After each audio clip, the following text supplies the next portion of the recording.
Good evening. Miss Mac will be joining us momentarily.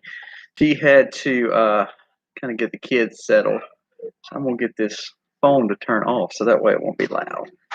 But welcome. I'm glad you've joined us for the night. We have got some good news. We're going to be telling you the name of the cow that the bull calf that we've gotten. We've decided on a name. Misty kind of came up with the name by all your recommendations. All y'all sent in all these great names. So thank you so very much. We are happy to have the name for you. So, and then also we're going to talk about some of the things we've already started planning. We have been in the greenhouse and the garden the last few days. We're really getting it ready because we were zone 8B, so we are starting to plant. Miss Rebecca, how are you? Hallie, how are you doing? Miss Sonia, Gaussmanian McLeod, Cheryl, Larry, what's going on? Kirian, Miss Diana, Little Feet, how are y'all doing tonight? Call me Teddy, what's going on? Old Lady Delaney, how are you doing? Big Dave, what's up, man? Grammy Kieran, how are you? So thank y'all for coming on. We were a little late because actually it was just really Misty was going to be late, and then all of a sudden I got behind with the other kids. So thank y'all for coming on. So when Misty gets here, we will actually talk about what we're going to talk about for the night. And before then, though, let's talk about some of the gardening stuff that we started on today. So, yesterday you'll see a video coming out. We did another no-till bed. Again, to me, if you have grass space, if you're trying to utilize space, raised beds and no-till beds with cardboard under it is the easiest way to go if you don't have big places to put monster gardens. So we started another no-till garden spot, and as if we needed another one, we did it anyway. So we started a no-till spot to put some more onions, started some onion planting and some garlic planting. This is going to be the second set of onions that we were planting for the year. So we're hoping they'll roll on into March. And now, our lettuce did really good. I told Misty through all that snow, the lettuce did really, really good. So we are not complaining about that either. Misty worked in the greenhouse today, so you'll see some videos on that this week. She got a lot of herbs planted, and then we're going to start on some seed starts very, very soon. And we'll talk about the seed starts first, doing the seeds like we usually do in our garden. We start with just direct sow. We're not doing that with all our stuff this year, so you'll see a little of that in the next few videos, and we'll explain that a little bit tonight too. So, you coming? The prettier Mac is coming. So. I'm stuck between you and my high chair. I'm sorry. Well, you said our lettuce did pretty well. It did, but some of the top got burned. So we're gonna kind of watch it. I was out there today looking through a lot of the stuff, and I did notice the tops of it got burned just a little bit. Hey, you guys, sorry I'm late. Mama was bathing baby, and I still might have to get up and feed her. We're going to see how she hangs on for this hour. But yeah, I worked in the greenhouse today some. We had cousin day. The kids had cousin day, so they were entertained. And, the older cousins love to babysit. Rock, baby Livy, that's all up their alley at that stage. So we had cousin day, and they ran around and played. And when they were ready to kind of be on baby duty, I said, I'm going to go outside.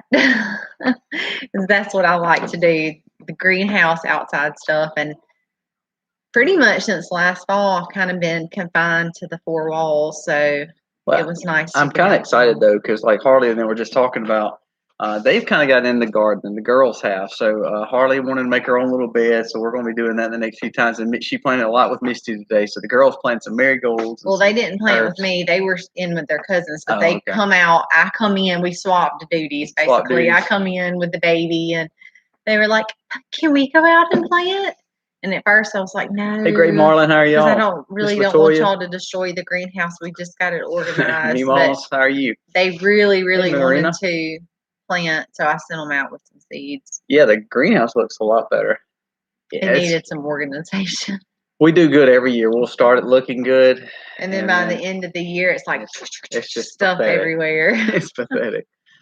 So, but yeah, we grew, Misty's got tons of marigolds. we companion plant marigolds and basil with just about any and everything. So yeah. it seems to really help with everything. I know So people I say did that, but several trays of basil and marigold and sunflowers because the sunflowers are just kind of a hey, Miss Marie, multi-use here for us. So with the bees and all. yeah, so I planted 2 huge trays of sunflowers. So yeah, so we're excited about it. This year has probably been the most excited I've been about gardening. I don't know why. I told Misty that yesterday. I always like garden season. I but like we spring. are not planting as many tomatoes No, as we did we're going to do less last year. tomatoes. Our goal this year And when has he been. starts trying to, and we'll go. Hey, actually, don't let her fool you. Actually, she's the one that planted the seed starts, and usually with seed starts, we just take them all out and go with each little cell.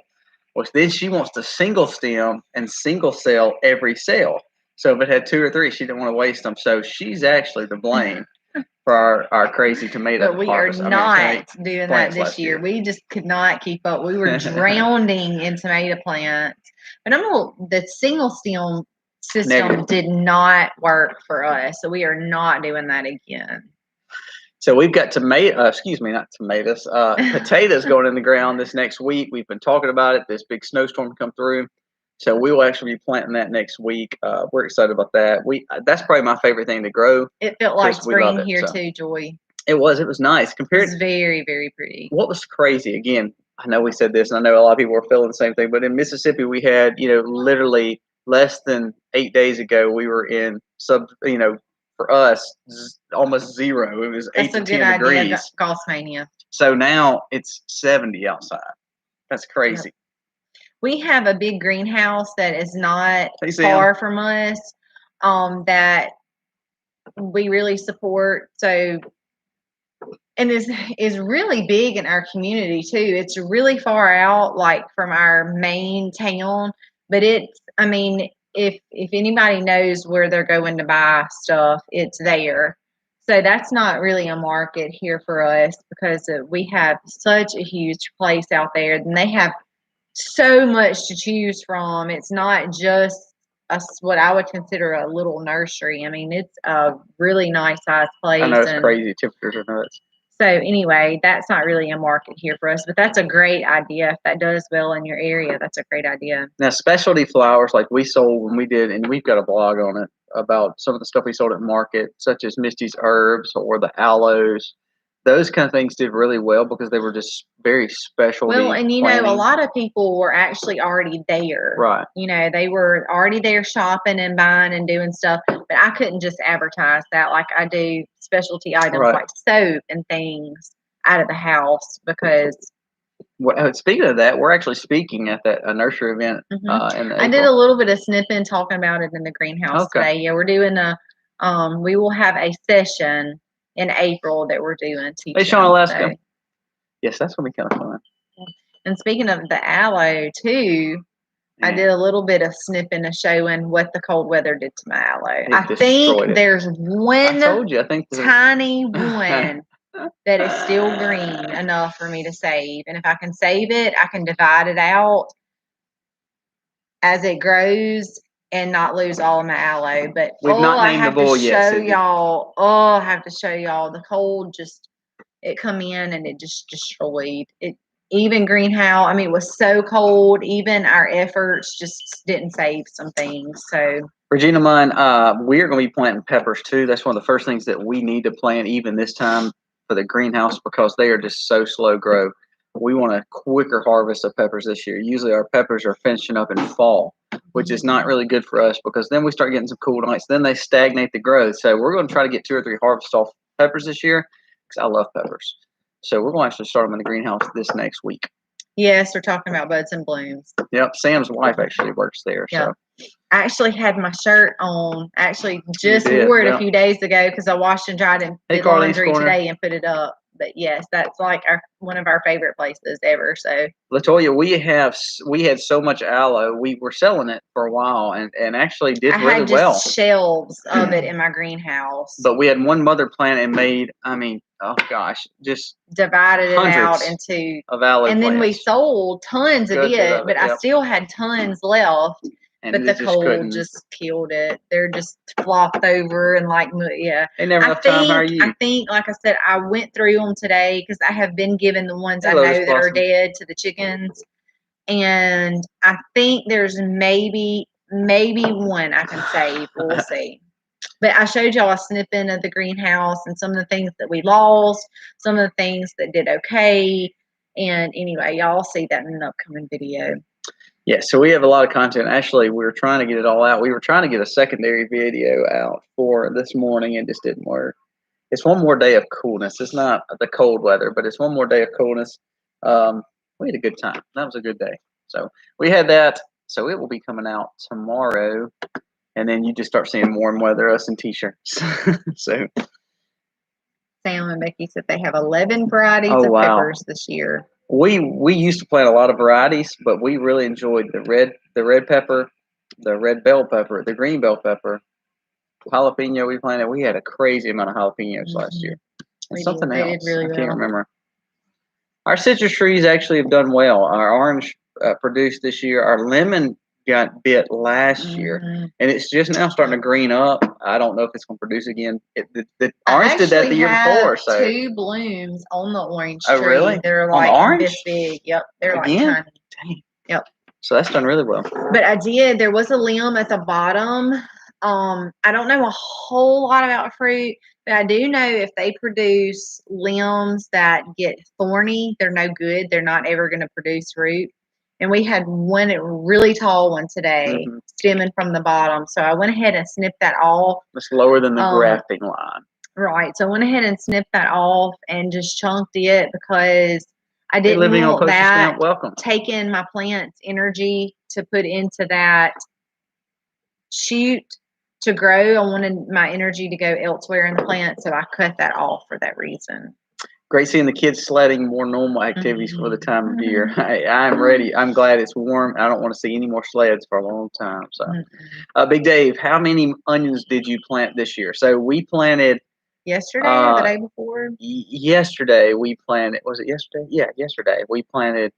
Me and the girls planted 130 plants like yesterday. So, and that's something that our family, we eat a lot of all onions. of our family enjoys. And not raw. We actually do not eat raw onions at all, but we cook everything. Misty cooks everything in garlic and onions. So we planted, I think, 10 cloves of garlic, about 140 we actually onions. Have more garlic. I need to plant those.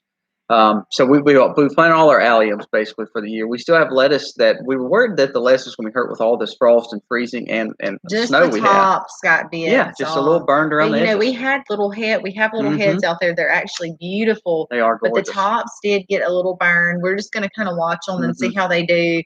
If for whatever reason we continue to let them grow and we think, oh, we're not going to eat that again, it's chicken food or pig food. So. And I talk a lot about if we don't grow it for ourselves, we grow it like that's we have a goal this year, and we're really trying to change our perspective of not only feeding ourselves but being sustainable to feed our animals, if not completely, to at least to an extent. We bulk buy all our feed, but what Misty was talking about, and we'll address this over the next few weeks and years, or weeks and months, and really years. Our goal is to be not only sustainable meat and vegetable for ourselves, but for our animals, and not just supplemental feeding. We're really trying to figure out a way that the primary amount of feed that they're getting is off our farm and let us supplemental feed the feed that we're buying. So cows are easy, sheep are easy. It's really more the pigs and chickens, and that's what Misty was talking about, trying to feed them. And that video of her, feeding the rye last week, that rye was just going to die or be weed eaten down. So as much as we can, utilize that to give nutrients to our animals, but also it really helps cut down on the feed bills as well. A few questions on a few things. Let's see. Sean Alaska says, do you start your onions by sets or seeds? Both. We actually have first-year onions and second-year onions. The first-year onions are going to be seeds. That's right. The seeds basically for the next year is kind of how we do it, which is the sets. So we have first and second year. These are all the second years. The first years did okay. We still have a few of those in the greenhouse, but we tend to like the sets better than the seeds. But we've done both. If we're buying seeds, we've bought them from Hoss, and Actually, I planted some Hulse and Baker Creek. We did try MI Gardner. They didn't do as well here. I don't know if it's just not our cool temperatures versus his cool temperature. They didn't do as well here. The sets we buy locally at a co-op. It's a non-GMO onion, and then we also bought a yellow onion from Hulse too. That was a second set. Oh, you just answer sounds too. Okay, yeah. Welcome, Reb Life. Glad to be back here. Perfect. All right, let's see. I thought I saw another question. I'm afraid to count the number of pepper variety seeds. That's really some people's thing. Colby likes to eat them probably more than the rest of us. I like to add them to dishes. Like if I'm going to do a roast, I'll throw some in there that maybe have dehydrated. I did freeze a few last year. I do mostly dehydration. And okay, cool. Mostly I dehydrate most of my herbs, peppers, those type things. And then we'll add them into dishes as I'm cooking. Great question, Jennifer. Do you know when the best time to plant asparagus? I'm gonna let Misty hit this one because asparagus is a perennial that you need to kind of baby for the next few years. So go ahead and hit on that. I planted mine. It really depends on what zone you're in. For us, I planted mine zone 8B. 3 years ago in the spring, early spring. I planted. They need to be in a controlled temperature environment for 1 full year. So I have a greenhouse that I let my asparagus grow in. Once they get established, I really kind of abandoned them. I didn't do much, just make sure that they have sunlight and water. They don't require a whole lot. But there are stages. So the first full year, they do need to be in a controlled environment.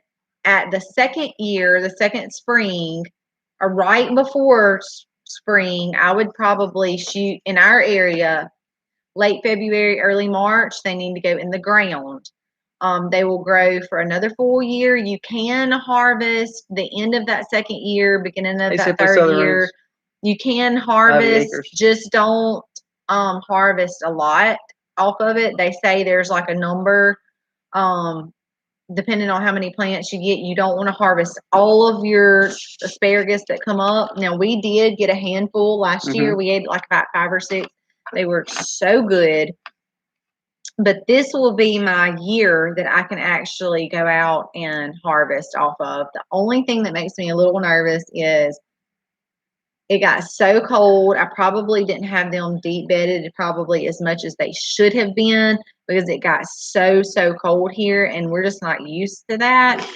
So had I been able to go back and knew it was going to get this bad, seriously as bad as they said it was going to get, because y'all know the Weather Channel, they'll predict things for the next day and say it's going to rain and it doesn't rain and blah, blah, whatever. I would have probably went back and covered all of our lettuce, got some heaters for our greenhouse, and I would have deep bedded probably more on the strawberries, which they're okay actually. But I would have done more on the strawberries and definitely on the asparagus. So I hope that helps. Asparagus does well as a complement to strawberries too. So you can plant that as kind of interplanting. A lot of people do that. My asparagus grew up and went like wow. They did. They went crazy. Rip, we have not got our potatoes in the ground yet. Actually, ours are going in next week. We were going to put them in last week, but with the storm, we decided to wait late plant. So we're going to be planting our potatoes this weekend and the start of next week. So let's see. There was another question. Now, was it last year that we planted our potatoes a little bit too onion and they too early? Cut onions too onion. Yeah, we planted last year. They were like an inch or 2 tall, and a cold snap hit and killed all of them. It's amazing. 2 years ago, 2020, we planted a little late. It was actually mid-March, so we got a potato harvest, so not a huge harvest. Then last year we planted a little early, February 13th, 14th, kind of around Valentine's Day. Got a frost and it bit them. Now, don't get me wrong, it was our biggest potato harvest we actually ever gotten last year, but we probably would have got a little bit more if we had waited a week because they stunted for about 2 or 3 weeks where they just would not grow. We had to replant all. We supplement planted, but we didn't have to replant all of it. But it would have been a lot better if we probably just put the brakes on just for a little bit. But we're going to be planting a lot of potatoes because potatoes are definitely one of the most unhealthiest vegetables you'll eat, but definitely the best for our family. Yeah, our family loves potatoes and onions, strawberries. Yeah. If we could really get a big bounty of grasp those. on that, like I'm talking like major bulk, then we Like would. our plums and blueberries did last year. Yeah, especially those plums, man. I didn't started know on what to do with homesteading. all of them. Let's see. I think I missed a question. What is the calf's name? Carly's Corner said, I'm sorry, I was going to hit this because I didn't want to lose it. Do you lose many nutrients from dehydration? I have been wanting to get a dehydrator, but just undecided. It's actually dehydrating is actually a lot better for you than what you would canning. And I don't want to hurt any canners' feelings, but dehydrating is other than eating fresh or fermented, dehydrating would be next. The deal with killing nutrients is a temperature will destroy nutrients. So when you're cooking, like it's better to eat raw fruits and vegetables. Like my girls love to run out to our blueberry bushes and just eat the blueberries. Well, if I take those blueberries and can them, then essentially the heat is going to kill the nutrients in the blueberries to an extent. To where if I dehydrated them, it keeps the temperature very low. Right, low enough where you're not destroying the nutrients, but you're pulling out moisture, because moisture is what causes mold and bacteria and stuff to grow. So if you're pulling all that moisture out, it doesn't allow the food to spoil, but you're not destroying the nutrients. I hope that makes sense. Rip, I agree. A homegrown potato is to me better than a store-bought potato. We tried several varieties last year. The reds always do better here, even though we're not big red fans. We like the Yukon Golds. The reds do better here, so actually we'll plant a few more reds this year and some Kennebag. But to me, the reds do better, and so we grow what we can. We do what we want to. We try to do the best we can with the Yukons, but ultimately we grow what does best here. Let's see. Just Country Girl, welcome. Thank you. Miss Shirley from Australia. How awesome is that? Miss Shirley, what time is it in Australia as you're watching us?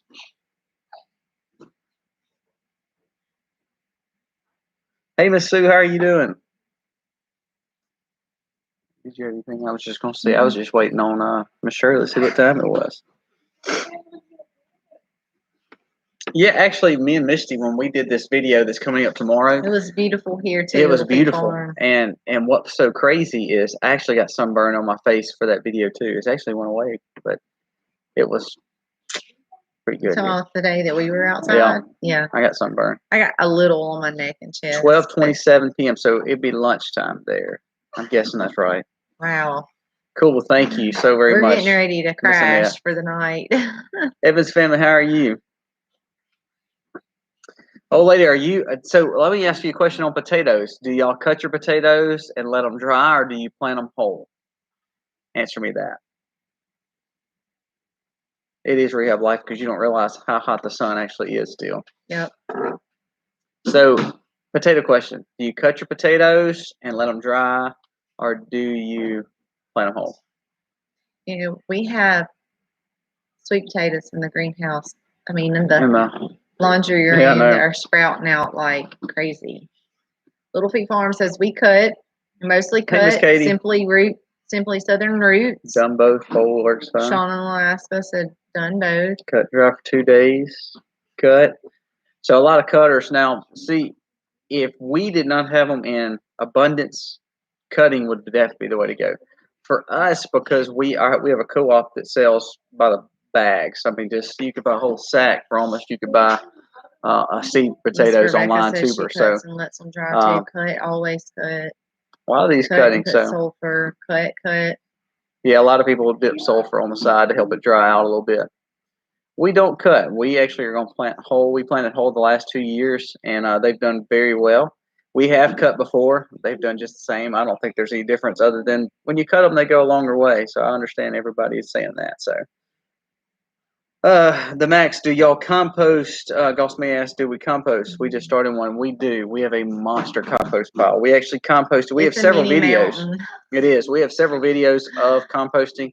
We keep a compost bucket inside. We've done the wire mesh method where you just flip it. We've done, of course, the pile method, which is what we're doing now. And what else have we done? We've done the smaller buckets where you just kind of dump the buckets. But we have pile method. Our pile has gotten so big now that it's tractor. We use a tractor to turn it. Yeah.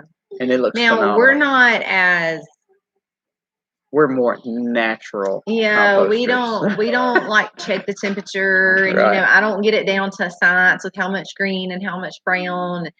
We just kind of throw it in there, and Colby turns it from time to time. And some people water it, make sure it has this amount of water and this amount of brown, this amount of green. It's got to get up to this temperature. We just dump it all in there, turn it.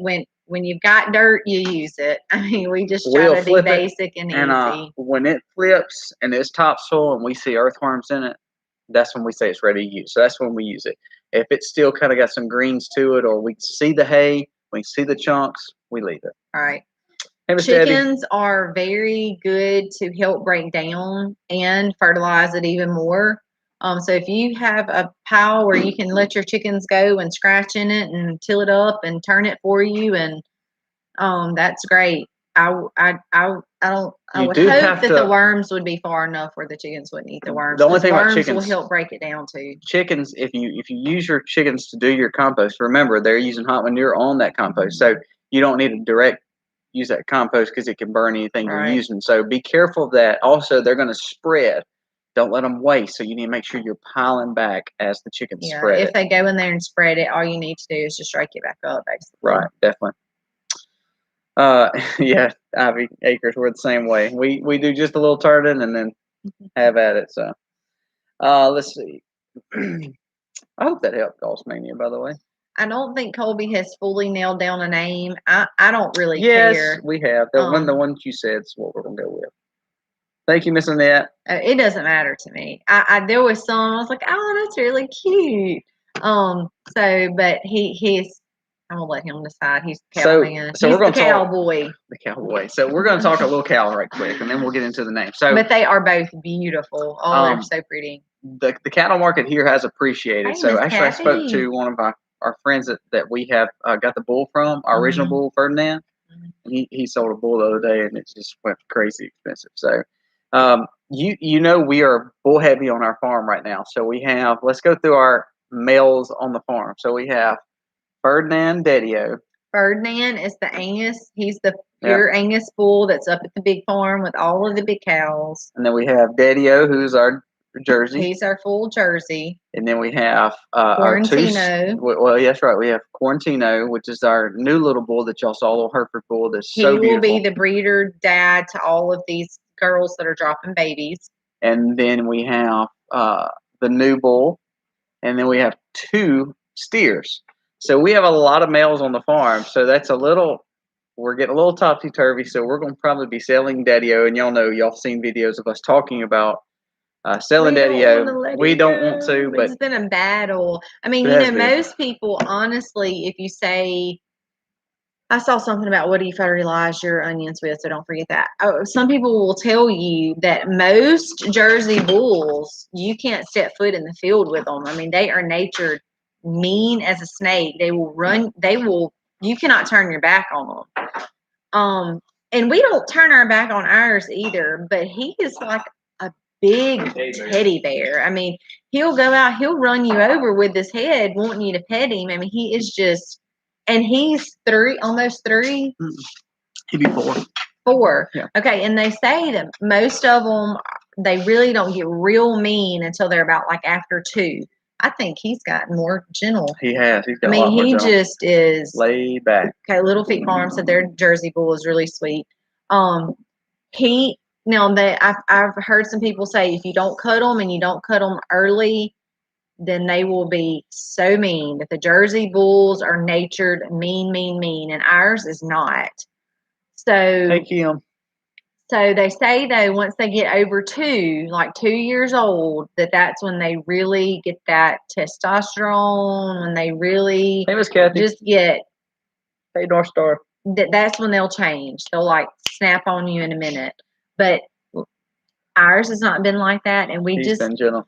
He has been, so we really don't want to see him go. But right now we only have. We need to sell him though. I mean, Allie is really the only to keep a full Jersey is really the only reason, a Hey, Jesse. purebred Jersey is really the only reason we would need him to breed one.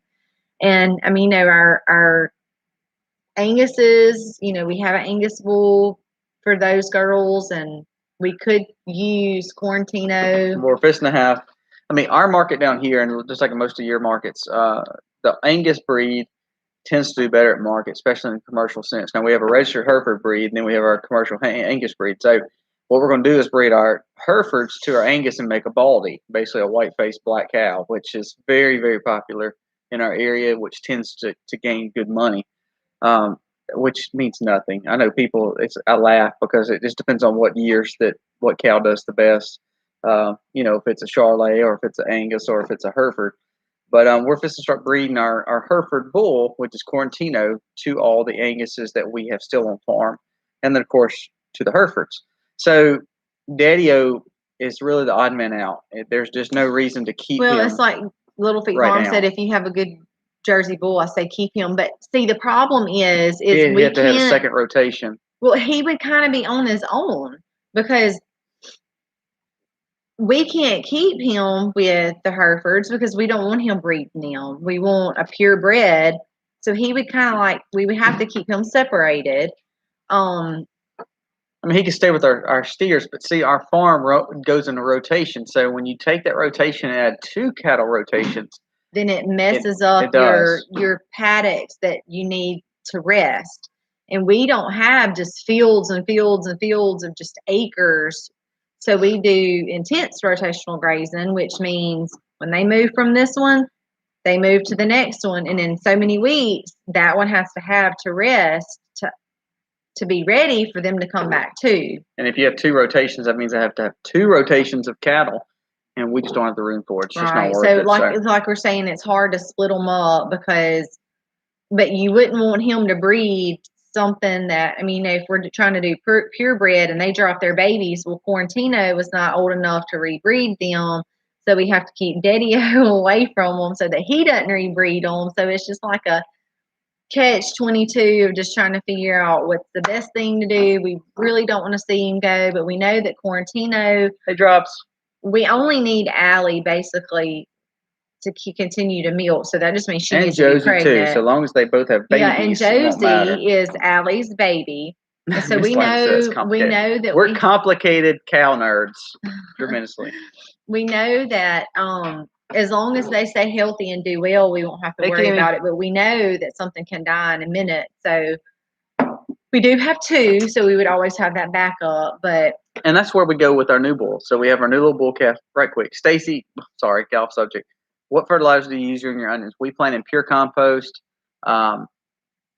I would say this year we used a Whitney Farms organic all-purpose fertilizer. It's just a straight Omri all-purpose fertilizer, slow release. We mix that in the compost and we plant it directly into that with a 6 to 8 inch topsoil or potting soil or organic compost base for it. So there you go. So we're thinking about keeping this bull calf as a bull, and this be a second bull calf. So a second bull for our herd. He would only not be able to breed 1 cow, which is his mama, Nellie. However, Quarantino can breed every cow we own because he's not bred any of them. So what I'm saying is, not only can they breed the cows and the calves, to then have 2 registered Hereford bulls breeding, come from great breeding stock, it just makes sense to weed out Daddy-O now, weed out Ferdinand probably over the next year or 2 as our 2 bulls come on up. So we are running 2 Hereford bulls that are gorgeous, that are going to put off, white-faced baldies for the commercial side, and then registered Hereford stock for this side, and of course breeds our dairy too to keep the milk flowing. So really trying to clean our cattle herd up a little bit. Yeah. I guess that's what I'm saying. Just to make it make sense, because we know that the bulls eventually, after so many years, they're going to come and go. We just hate to let him go because he's been so good. He knows the land. He knows where to go. We have Brangus too. He's not a bully. He's not mean to us. I wouldn't do Hey, James. this, but I would feel comfortable with sending like Carly or one of my older ones across the field with him in that same field and not worry about it. We don't tend to let our kids go around the cows much especially when we're not out there, just because they are such big animals, and that's just something that we do. But especially when they're full grown, just because they're so big. As just a general rule of thumb. But Yep. we hate to see him go though, because he's just so sweet. I'm telling you, I'm struggling with it, because I'll tell Misty I'll go out there, and I'm just thinking about my rotation, and I'm thinking, okay, we got to sell it. It's got to go. Elsa, And then I look at him, and I'm like, oh gosh, I hate to sell him because he's such a sweetheart. We really hate to see him go, but we know like once he breeds everything, and then they have their babies, he can't breed their babies. I mean, I suppose some people do that. I don't know that we're 100% sure about that yet or not, but after so many breeds, though, they're kind of done. Right. They've kind of maxed out. The thing with bulls, remember, if you're keeping replacement heifers off the bulls, you can't keep the bull. If you're selling all your stock and keeping all your cows, then you can keep the bull. So you've got to make a decision. Either what's going to stay and what's going to go. What stays and what goes. So unless you're doing inline breeding, when that's a whole other subject for a whole other day. But you just got to know what's best for you. And right now we know Daddy-O needs to go. We are going to see what Allie's going to drop. Allie is supposed to have a baby within 2 weeks. Ooh, she was passing some mucus today, and Colby said she's a whopper. I'm telling you, she is so huge. She lays down, and her whole back of your ear end just comes out. Colby was like, "Are you sure you don't think maybe she's in labor?" I was like, "She just don't have anywhere to go." I remember seeing her doing that. She was, just because she's so short, so she gets so wide. I guess it's kind of like when I get pregnant. I'm so short, and the baby just has anywhere to go, but way out here. And I had several people say, "Are you sure you're not having twins?" And I'm like, "No, I'm just short, so it looks like I'm huge. The baby has nowhere to go." That's really the only reason we hadn't sold them yet. Right now, the cattle market's coming back up, which is good for us, but we're trying to wait and see, because if Allie drops a steer or a bull calf, we know it's going to be a steer, so there may not be a reason to sell them yet. So I guess that's kind of what we're waiting on more than anything. Yeah, which is coming in the next few weeks. Amen. What's going on, man? Very, very close. Welcome back. Good to see you. Rip, yes, 6 acres is plenty enough for a family milk cow. You want to say this: if you're looking at a rotational grazing plan like we do, or an intense rotational grazing, which I highly suggest, you need to say 1 acre per cow, 2 acres per bull, ½ acre per calf. So when you have that rotation, if you're talking about 6 acres, if you make ½ acre paddocks, then you would have 12 ½ acre paddocks. You only need 10 to run 2 cows on at your rate. So you could easily run a cow and a calf, or either 2 cows, or if you're breeding, I wouldn't keep 3 or 4 going on that, but you could definitely keep 2 cows easily on that property. Yeah, and the reason why we have decided intense rotational grazing for us is because it makes sense to put them in a smaller area and let them eat that down. Let them eat that down, and then when that's gone, you move them to a smaller area and let that place heal. So that cycle continues. So you don't put them on a large acre and they just go around and are constantly destroying the same place over and over and over. Your land never has time to heal itself. So when you put them on a small area, let them eat it down, you move them to another smaller area, and that, like I said, that cycle continues, because you're letting your ground say, get a break. You're letting your ground get a break. So some people have a few and they just have a humongous, big, huge area to roam, and it really doesn't matter. But if you have small acreage and you just put those cows out there, your ground never has time to heal. Yeah, Eamon, you keep that snow up there, man. We've had plenty of snow down here. We're ready for warm weather. I saw my clouds ask that too. Yes, I saw the cattle market. We do keep up with the cattle market down here. Now, we are not in the commercial cattle business as much as what some people do, like a cow-calf operation. We just sell specialty stuff like, who wants a registered mini Jersey in a true commercial setting? No one.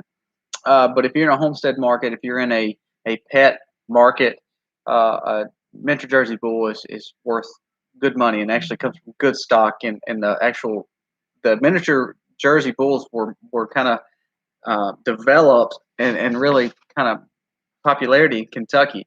So around Paducah, Kentucky. So this was actually one of those original. He's out of those lines. We just talked about renting him out. We've talked about renting him out. The only thing about renting is just the liability of it. But we have talked about it. But we have discussed it. It's still not. I don't know. We haven't completely kicked the idea out yet. But I told Kobe, I was like, can we get insurance on him? Because it makes us nervous to drop him off with a herd of cows of somebody maybe that we don't know. And see, we don't want him either. Of their fence gets down, and then he's gone, and then hey, Miss Susan. All of a sudden we can't find him. I mean, or right, we do all natural with our herd, and because we rotate them, and because we do several different things, if he was to get dropped off again with somebody we didn't really know that very well, stagnate their pastures. Yeah, and they don't really implement some of the same things that we do, or maybe they have some sick cows or something going on in their land that makes him sick. Then we feel like we're kind of jeopardizing him. Disease issues. You're exactly right, Drop. So, Rip. We've discussed it though. We did discuss that. Rip asks, should I start planting a certain grass before fencing it off? A good go-to grass for Mississippi is Bahia or Bermuda. Bermuda does better. It's a better quality grass, but it's harder to grow. Definitely need to look in your area specific. Rip is from Mississippi. I will say this. We're not affiliated with them, but you can tell them the Mac sent you. Look at natureseed.com. Nature Seed specializes in regional growth, so they do some warm time grasses and some cool time grasses.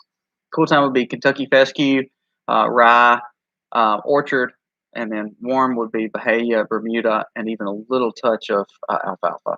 So look into those, and that would help you start planting, because it's better to have grass established before you breed cows, because they need to supplement making your grass better instead of trying to plant while you have cows. It's almost impossible. And I meant to say hey to Miss Katie. Hope you are doing well. I think we missed that. Read your comment about the horses.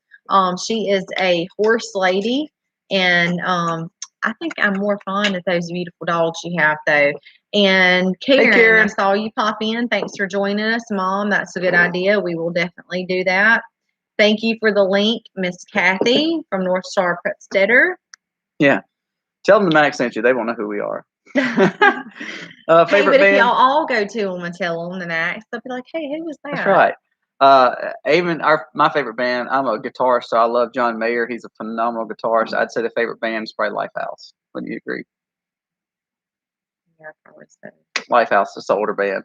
But I'm going to be honest with you. We don't really listen to music anymore. We don't have time. What do we do when we're not sleeping? Oh, my gosh. We're working. I've been starting since our cows come back in milk. I mean, with this baby being born, baby calf being born every 2 weeks or less, I've been getting up at 4 every morning religiously again, just to kind of get back in that habit. So we start early here. The chickens are great. I actually went and checked on them. They are in the. Well, tomorrow they'll see the video of us taking these godforsaken chickens out of our garage and putting them in a home for right now. But they look great. But they do look great. They do. They are growing so fast, their feathers can't keep up with their body. They are in. And that's a good sign. The mobile chicken coop, the permaculture mobile, Sam. So they are rocking. Yep, I went out there and looked at them today. I was like, ooh, y'all need some more feathers. Hey, I'm not going to lie. This year. Big Dave wants to know what the name is. Big Dave, we're coming, man. Look, James just got in on it too. Hey, Sam, I will tell you this too. This year, I'm just pouring the feed to them, buddy. I'm not holding it back any. I'm just letting them have whatever feed they want. And hey, by the way, Big Dave, the Freedom Rangers are huge. So I can't wait to butcher them. They are, but I'm going to tell you what. I went out there today to look in the chicken coop because we merged them. And I went out there and looked at them today. Man, they were trying. They're called Freedom Rangers for a reason. They did not just get that name for no reason, because those little bad boys try to escape. It doesn't matter where we put them, what we do with them. Those little suckers are looking for one thing, and that is to get out and roam. Oh, goodness. They're huge, though. 145 in Australia, where Miss Shirley's watching. Thank you, Miss Shirley.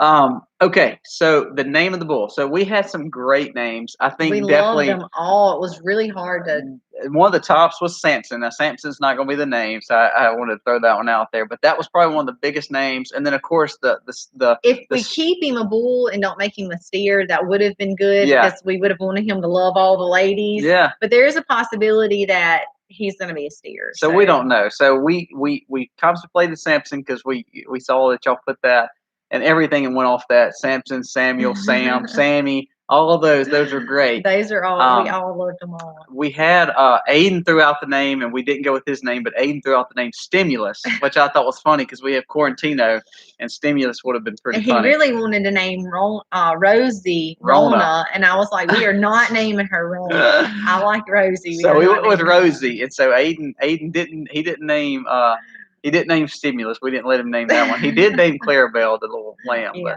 But so we went through Samson, we went through Stimulus. I saw a lot on let's see, Sully, Sebastian. The big ones were Slick, Snowy, Slick all the ones one. that kind of dealt with the snow and all that. Slick was one we really contemplated too. So what we ended up going with was Sunny. I think is what we're gonna stick with. Sunny because after all the cold, dreary, nasty weather that we went through, the sun come out right after he was born, and everything started melting and warming up. So we picked Sunny. We thought out of the stuff for 2020 and 2021, Sunny was just a great ray of sunshine. Yeah, I like perfect. that wordplay. He was a great ray of sunshine to add to the farm. And it was so nice today and yesterday. It's been warm, and of course you'll see it in the videos, and y'all know y'all had the same weather. But it was amazing how Sunny and Rosie, they were just running. I mean, just running in the fields, and they've become like the best buds in the world because now they're all back incorporated, and you'll see it in the videos. We incorporated all the cows back.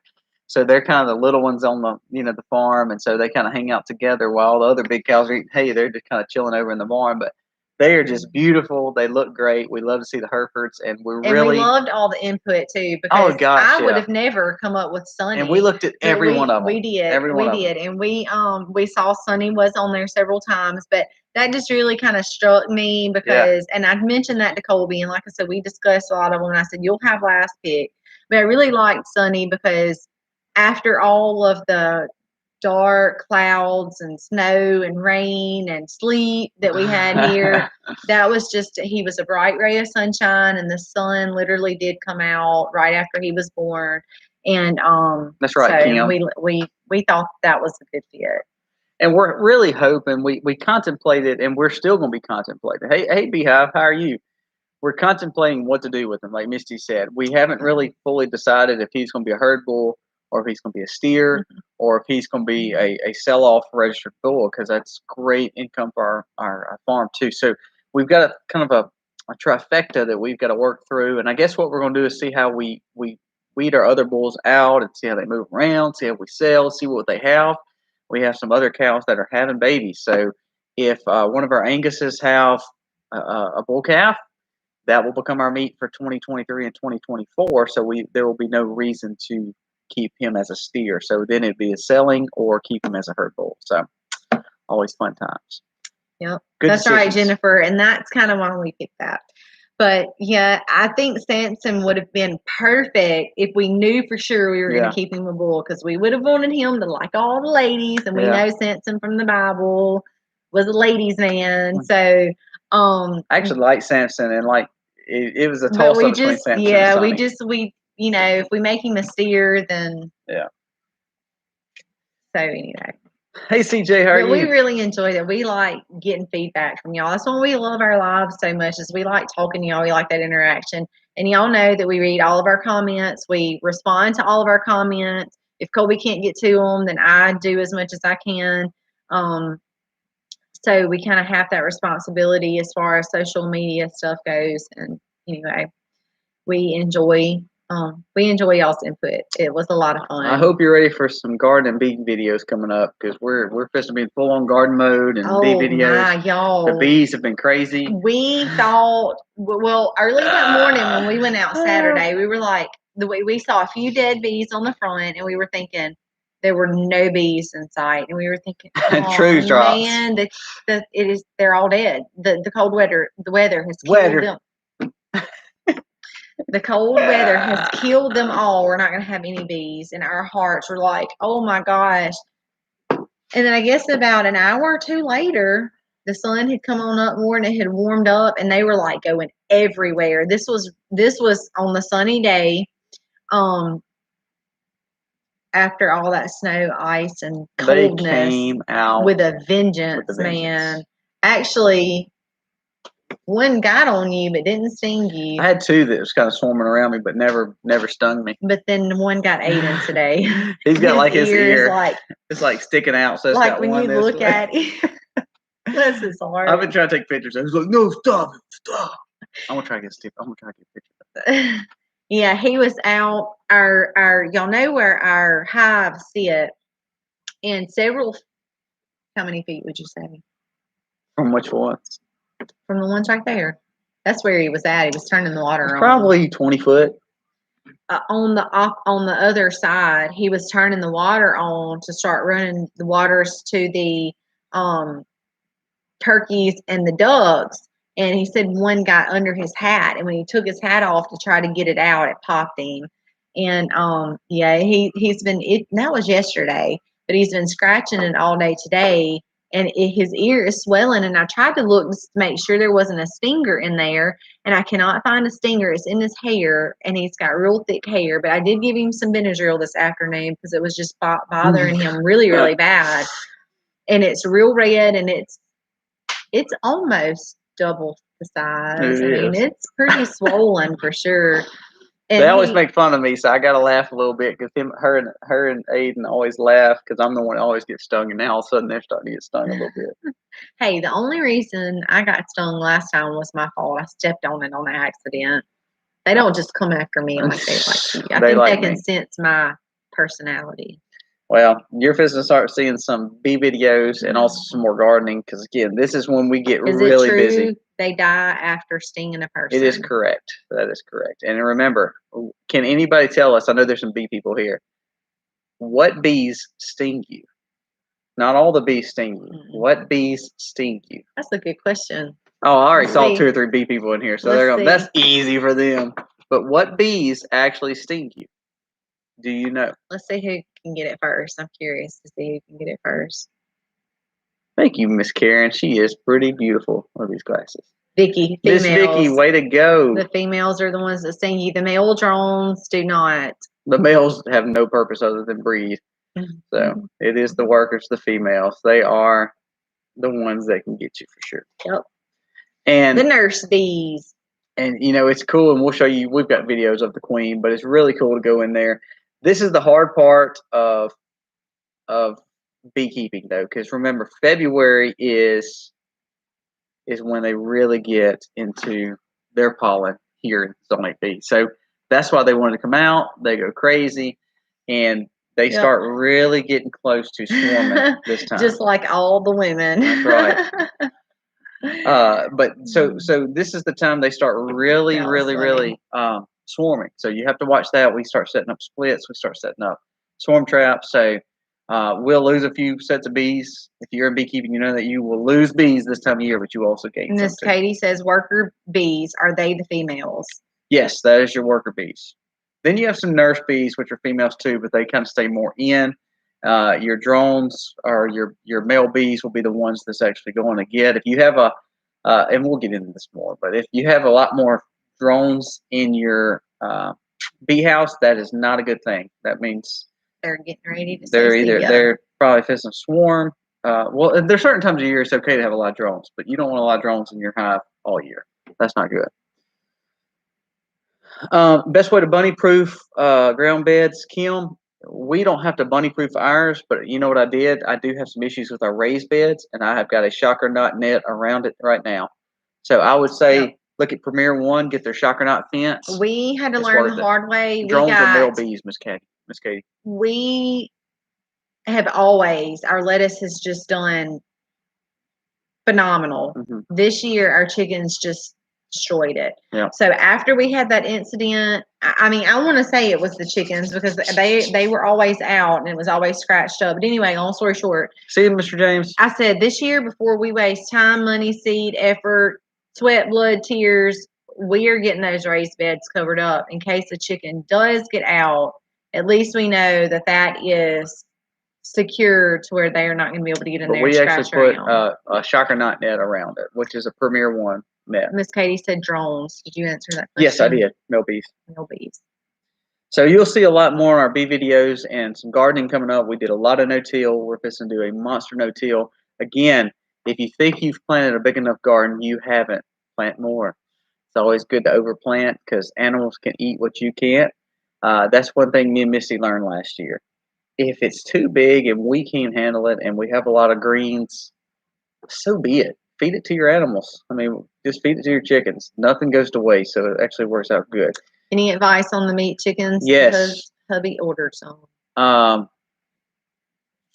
Meat chickens. Have a plucker. That yeah, would be my have a advice. plucker. If you We don't get have ours- one, rent one. Try to find somebody buy- locally that you could rent one out from. Hey, Miss Darlene, we buy from Purely Poultry.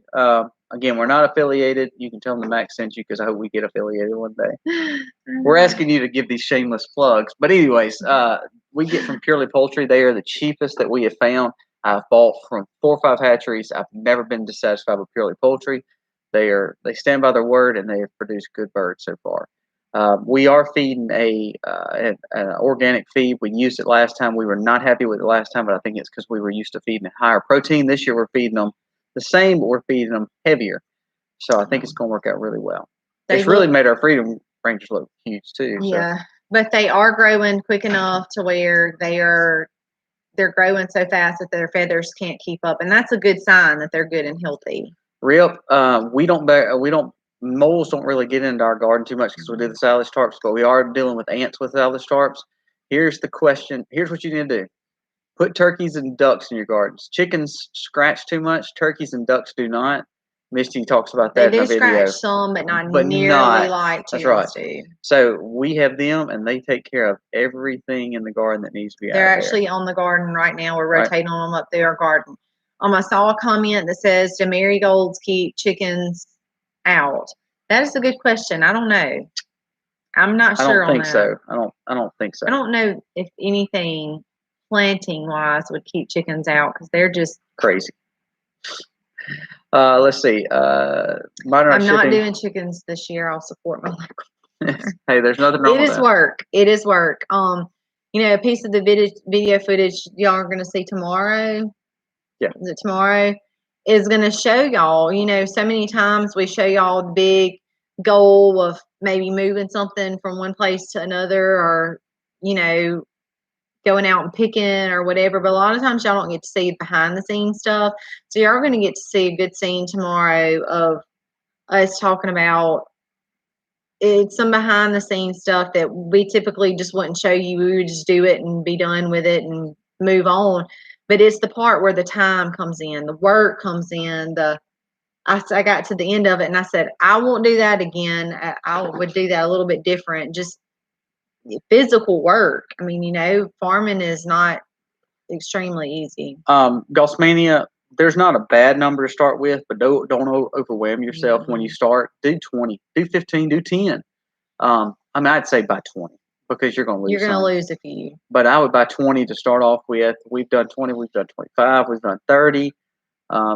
We're going to be doing 70 this year. Sam, that's in here, is actually helps us every time, and actually he has a good bit of those birds already purchased as well.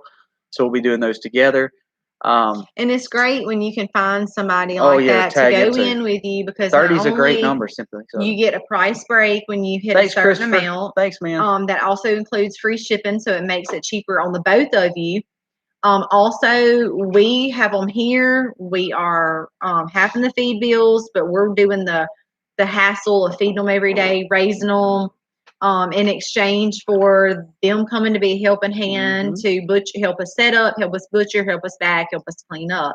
So it works out great because then we get birds in our freezer and they get birds in their freezer as well. I did see the embargo. One thing, and I hinted this in the first part of January, They were thinking 20 and they ordered 30. Um, That's a good number to start with. anytime a season starts, if it comes to chickens, if it comes to gardens, remember everybody's thinking the same way, so be ahead of the game, buy early. So we actually bought ours at the end of December, the 1st of January for a January 29th delivery. So the embargo started, so we have some layers coming too, which are not as big of a deal, but they're called an embargo too. So we actually won't have those ship out probably until this embargo is done with the post office, because that's the only way they're brought in, especially places like us that don't have a chick hatchery or anything else around us. So, you know, Carlene's Corner, we are ready for warmer weather too. She's from Summit, so she's just a little ways from us. All right.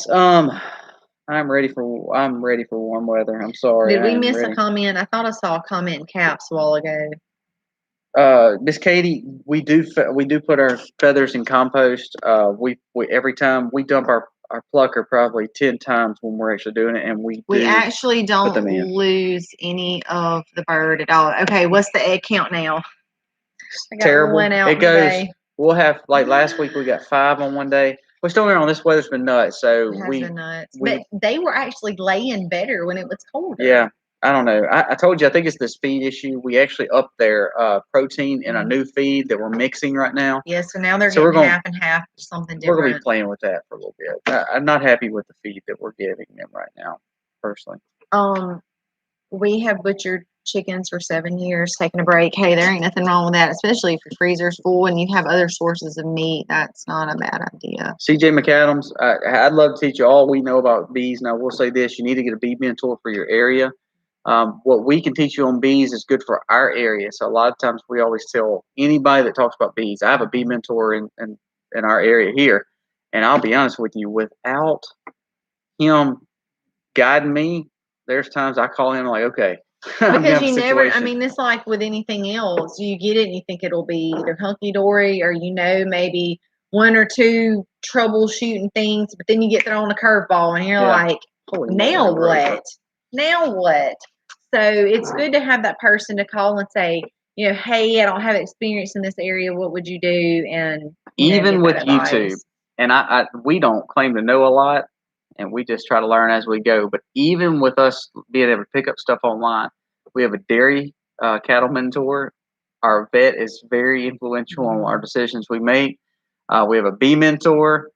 We have someone we ask about sheep. There's always somebody that's going to know more than us. So we always try to learn wisdom from those people, because that will always help us to be better givers of wisdom to the next. There's a place where you can rent chicken pluckers in South Mississippi. I don't know. I doubt it. There was or you could maybe find somebody in your area that maybe. Trying to think, there was somebody I thought. I don't know that I would want to butcher without one. Yeah, I mean, you can butcher without one. It's just a lot more time consuming, right? And let me throw this out there too. We gotta hurry up. I'm sorry, guys. They are somewhat costly up front. Okay. See, Big Dave, if this is something that you're going to continue to do, it's worth it. It's worth it. It's worth the investment, because what you would be able to do, say 100 birds in a day with one, would take you weeks to do without one. Right. Because you're going to, let's even lower that number. It might take you a few hours to do 15.